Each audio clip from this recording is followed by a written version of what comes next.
The story starts with our main hero Deku, an underdog who is constantly abused by his childhood friend Bakugo. At first, I believe that Deku came out relatively unharmed by this bullying. But as the series progressed, it has become apparent that bullying has left deeper scars than I originally thought. When Aizawa is discussing the relationship between Deku and Bakugo with how they interact when paired up in a team, they're on horrible terms, he points out.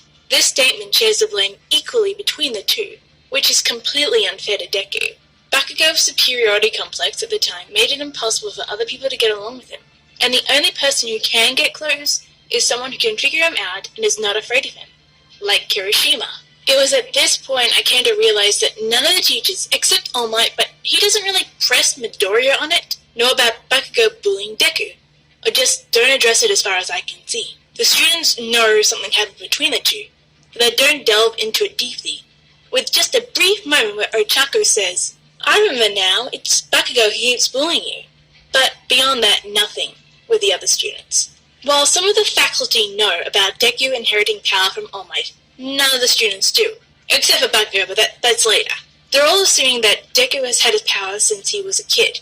The students are completely unaware that just before the entrance exam, he was quirkless, and have no idea that he was bullied by Bakugo so mercilessly that he visibly flinches whenever he uses his power around him. And when he sees Bakugo approaching, he prepares for an attack from him. He's been constantly bullying Deku since preschool, and soon after other kids began to join in. In this series, the bullying is seen as both physical and mental, which can greatly harm a person.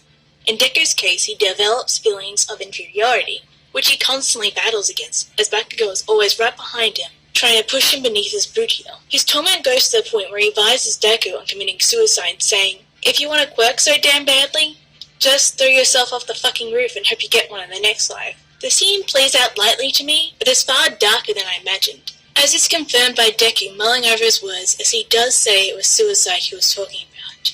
When Bakugo got a flashy quirk, while his other classmates got rather useless ones, this solidified his place at the top of the hierarchy of the classroom, making the other peons follow him out of awe, as in this world, whoever has the flashiest toy is the leader, and whatever he says is immediately law. His reasoning for his torment of Deku was perceived slight when Deku tried to help him up when he fell down into the water. He saw this as Deku looking down on him, and that is when the torment began. As the other children saw Bakugo beating down on Deku for not having a quirk, and like the ever-present chief they were, joined in the torment that lasted till junior high. Previous flashbacks indicate that most of the kids that were in Deku and Bakugo's preschool were also in their junior high classes, as those extra guys hang out with Bakugo after school when they get attacked by the slime villain. These are the same individuals who were around him when they were beating up that kid in the park. From the time they were in preschool to junior high, Deku has been constantly put down, beaten up, and isolated from most kids his age.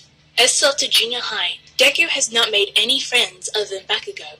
Deku knows this isn't how other kids are treated by their fellow peers, and desires the same treatment that everyone else gets. Not knowing how to go about it, he looks at heroes who are admired, loved, and adored by the public. Specifically, the top hero, All Might. All Might is adored by everyone as the #1 hero. He wouldn't want to be like him, but this has caused some issues. All Might over the years has put himself in extremely dangerous situations and portrayed as self-sacrificing by the media, putting everyone else above his own safety. Now I can practically hear you saying, that is what heroes do, but there is a difference between being selfish and not caring about yourself, and All Might is walking that line. All Might has even damaged himself to the point where he can't use One for All anymore. It is a repetitively hammered-in fact that in this world, heroes must sacrifice to protect and be willing to do anything to save the day. Deku worships All Might like a god, and with no father around because we see no hide or hair of Deku's father, ever, he starts to mold himself in his idol's image, as he is the closest thing to a father he has ever had, at least in my opinion. The bullying followed by his hero worship of All Might has forced Deku into a mindset that we see very often, the sacrifice of self. He has damaged his body for the sake of everyone else. His arm is covered in scars, his bones have been broken repeatedly. While in his mind he breaks his body to protect people, and with the love of his hero.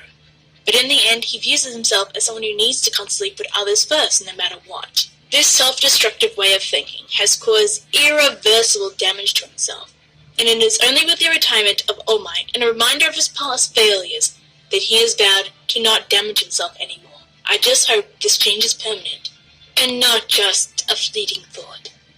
Otherwise, goodbye pro-hero dreams.